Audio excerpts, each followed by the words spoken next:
Hi, my name is Jacob Adams. I'm a fitness and leadership coach. I help people just like you get to the next level in the gym by gaining strength, muscle, burning fat, getting that personal record, and helping you develop a supplementation program using world-class supplementation and dialing in on your macros to get your diet on the right track. Here on YouTube, a lot of my specialty is on developing winning mindsets, developing perspectives, sharing psychology, and the strategies that I use on a daily life to get to the next level. Because as you've realized, life isn't only about building a body, but about building a mind, a spiritual life, and one of family. And well, today I'll be discussing energy.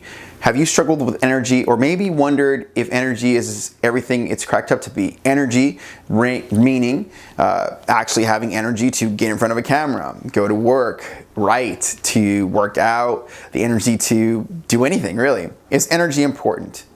Do you think it is? Do you struggle with energy? One of my mentors said, become obsessive about two things: creating energy and removing distractions. Now, these two simple ideas are work. What is a distraction? Will you ever be distracted? The answer is naturally, of course. Will you ever have low energy? Again, the answer is of course. But if we could develop systems, ways of measuring energy, ways to tap into energy on a regular and daily basis, we can consistently access power within ourselves to continuously dial in on the objectives at hand.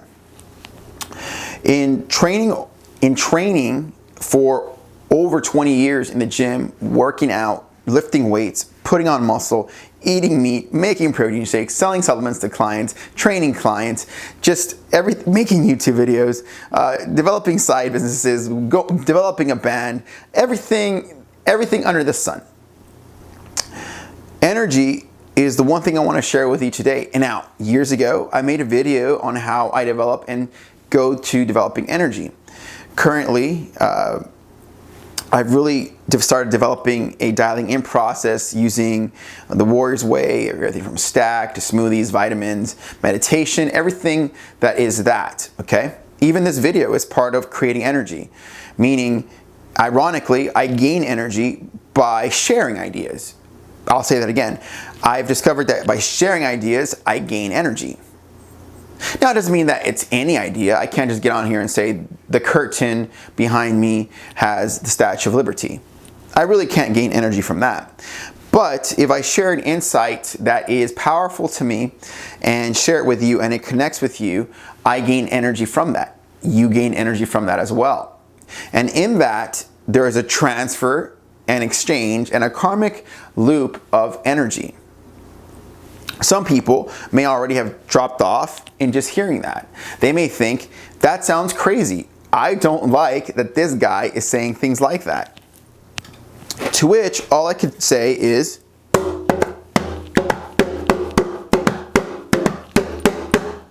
right, because energy is so important. The person that told me energy, become obsessive about two things, creating energy and removing distractions, was Brendon Burchard. And I've been working with this process over the years. As I get ready to go to eat, it's about creating energy. I actually don't really eat for some gluttonous, greedy reason. As a matter of fact, I would prefer not to eat. It's really not something I like.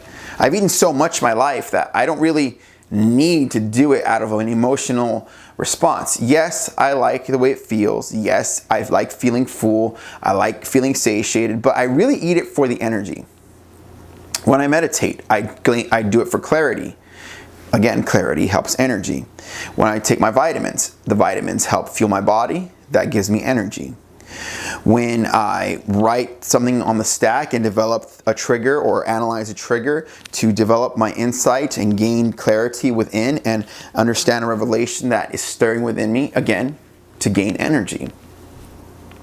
When I work out, whether it's 10 minutes, 2 hours, 1 hour and a half, an hour, it is to gain strength, energy, and confidence. Confidence is connected to energy.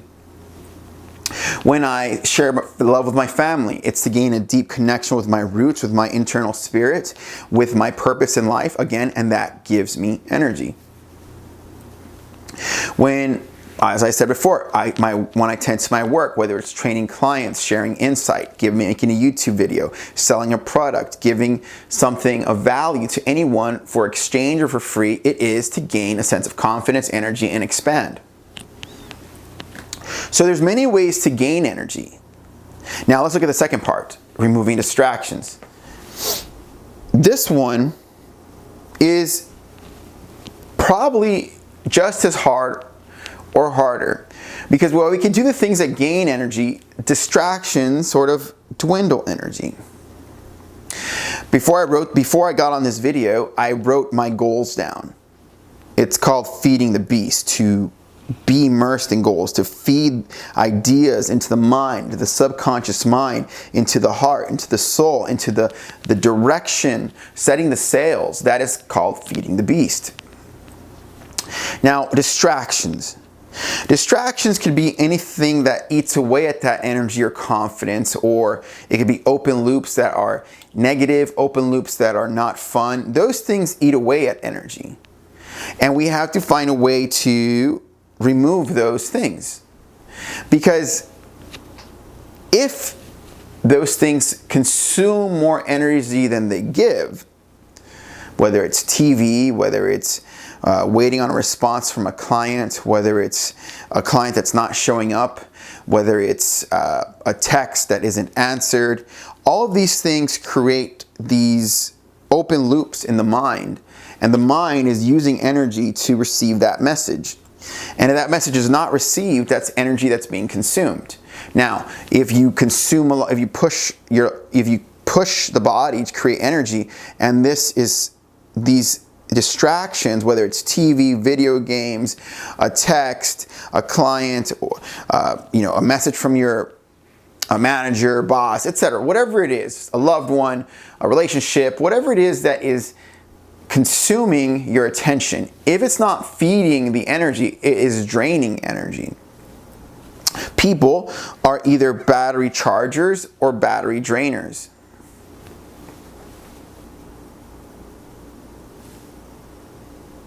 What do you think you are? Are you a battery charger or are you a battery drainer?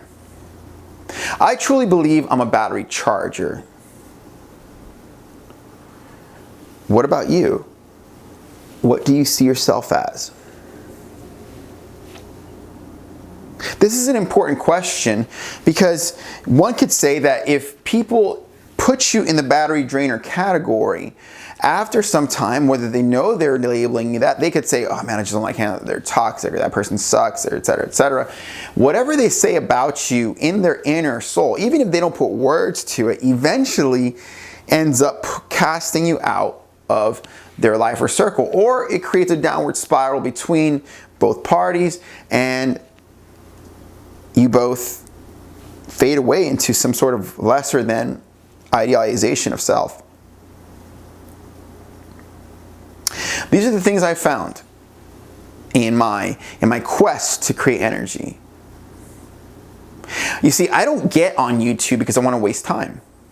I don't get on YouTube and create these videos over the course of several years to waste my time. Before I got on here, I talked about how I wanted to have a global reach amongst a certain market.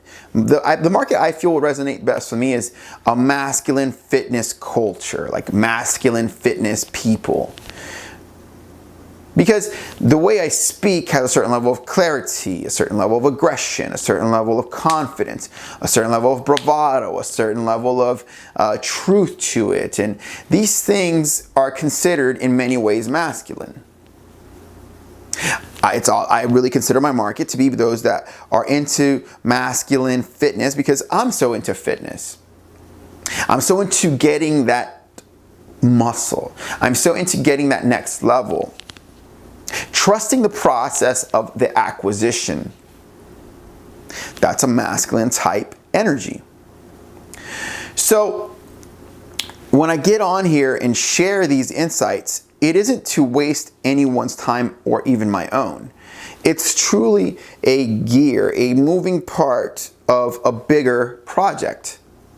The project of connecting with yourself, of sharing energy so that we can both gain. If you look at the world around you, you'll realize if you were to turn on the news right now, you would not be hearing this type of information. You would be hearing information about Trump, how some people hate Trump, some people, there's a school shooting, there's a mass shooting, there's a mosque that's been, there's all types of things that you're gonna hear on the news. But you're not gonna become obsessive about creating energy and removing distractions. That you won't hear so much. Why do you think that is? Why do you think it's difficult to hear clear thoughts like people are either battery drainers or battery chargers? And some people may disagree with that simplicity. But that disagreement really comes almost as a political exercise in my experience. Because most people understand that there's people they just really can't get along with, that are toxic, that are heavy to talk to, and there are people they really enjoy talking to. This isn't some profound idea. And yet when we speak of it clearly as a strategic way to operate in business and life, it becomes controversial. It becomes controversial because of the clarity, of the masculine energy, of the framework designed to empower. Whenever power is gathered, structured, and put together, it creates a tension in the world. Just as any building that is put together and made to rise and brought to reality, it's going to create some people that dislike that building. Some people may say, I hate that building. The building is fine. It's not something to hate.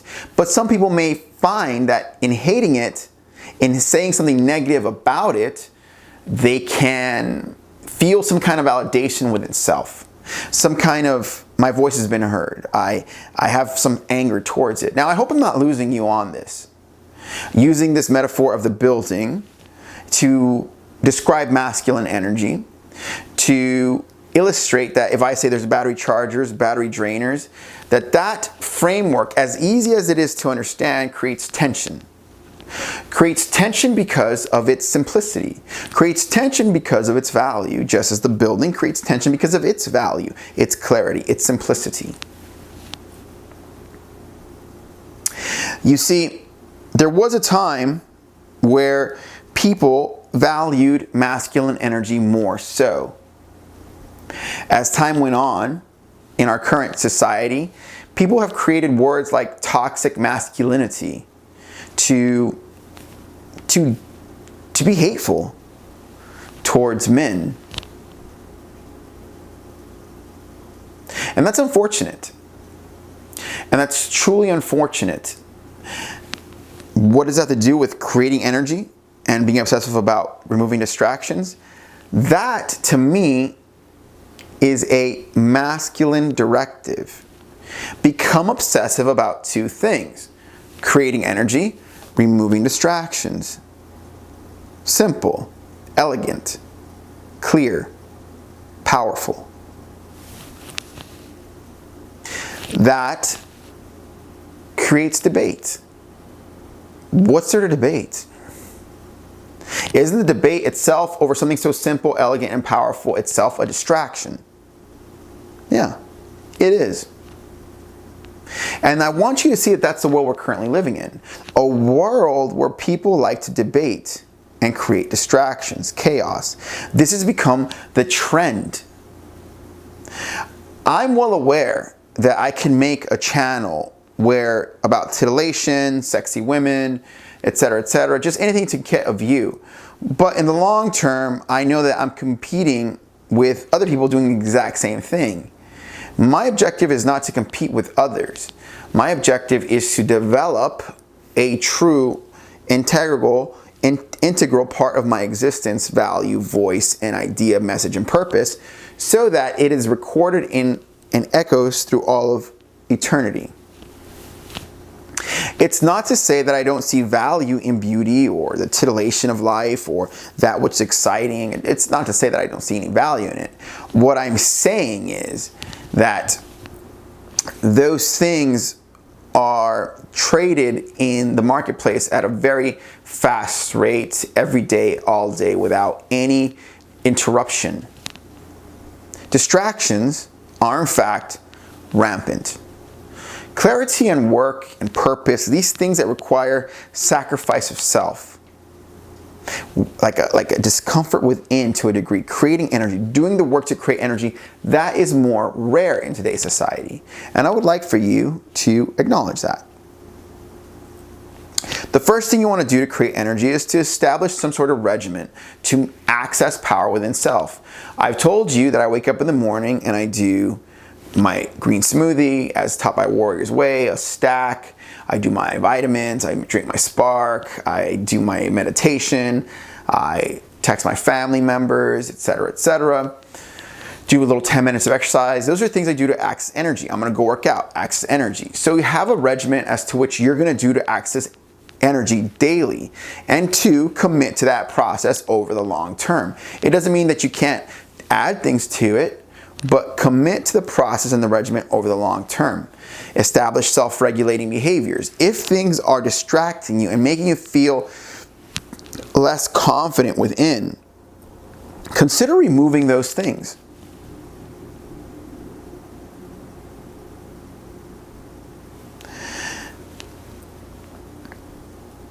As I get ready to close up, all I could tell you, friend, is the following. Is that life is short. In the last few videos, I've told you about how my father has passed away 2 weeks ago. And it really shook me to the core to know that my life is limited. I have only so many days left, however that may be, however many that may be. Maybe I'll live another 60 years, another 50 years, another 40 years. I don't know. I sincerely don't know. But with the time remaining, all I want to do is live each day to its best possible, occurrence. That's it. That's all I want to do. And so if I can prepare to die well, I feel that that will be naturally living well by default. Not having regrets, not having a sense of I should have, I could have, I would have. See, I'm making this video. There's no I should have, I could have, I would have. It's done. I'm going to upload it here in a second. It'll be up in the next 10, 20, 30 minutes. And I'm done. And I can move on to my day. And when people, if I were to die tomorrow, people could access these videos and these channels and they wouldn't wonder what my message was. They would be able to hear it, play it, rewind it. And these little things mean something to me. Because when my dad died, I did an interview with him years ago, about 2-3 years ago. And seeing that interview, the family was so grateful. The family was so grateful to see that interview. It brought tears to some of the family members' eyes to hear what my dad had to say and his messages to us and his thoughts, and it was so powerful. And that's what happens if you remove distractions. You can get to work on the things that matter the most.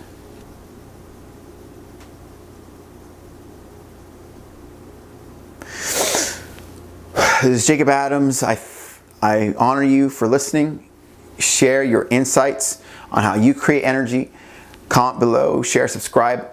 Do whatever you need to do. Whatever you do, as I told you, I feel one of the best ways to live well is to prepare to die well. Memento mori. We'll see you next time.